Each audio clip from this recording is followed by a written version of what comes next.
இந்த வீடு தாங்க கீழேயும் காலி ஆகுது மேலேயும் காலி ஆகுது. யாரோ இருக்காங்க போல இருக்கு. அதான் கேள் பண்ணிடலாங்க. வீடு எப்படி இருக்குதுன்னு உள்ள போய் பாக்கலாமாப்பா? போய் பாருங்கக்கா.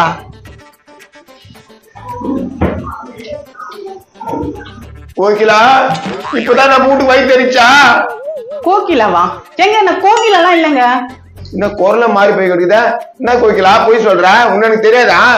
ஏங்க எங்க பாருங்களேன், என்ன கோகிலா கேக்கலா சொல்லிட்டு இருக்காரு. பாத்தம்பியா என்ன இவ்வளவு சீக்கிரம் வந்துட்டுக்கிறா? யோ நீ வேலை தர மாதிரி தெரியல, அதான் புது ஆள் வீட்டுக்கு வீட்டு வந்துட்டேன். அப்ப இது கோகிலா இல்லையா? கோகிலா மாதிரி இருந்துச்சா? சரி இங்க தானே தங்க போறாங்க, பிரச்சனை இல்ல. யாருப்பா இது? இங்க தங்க போறாங்களா? நானும் பரவாயில்லன்னு சொல்லிட்டேன். ஏய் அவங்க தங்க போறாங்க, நீ வெளியே போயிடணும். என்னடா சொல்றாங்க? நோ நான் பேசுற தம்பியா, நீங்க வாடகை தர மாதிரி தெரியல. மேல் வீட்டுக்கு யாருன்னா வாடகை வந்தாலும் தட்டி விட்டுறீங்க, நீங்களா தர மாட்டீங்க. அதான் மேல் வீட்டுக்கு கீழ் வீட்டுக்கு ஆள் புக் பண்ணிட்டேன், நீங்க கேள் பண்ணி போயினா இருங்க. ஏய் ஊரை கூட்டுண்டா, ஊரை கூட்டுண்டா, நானு ஊரை கூட்டு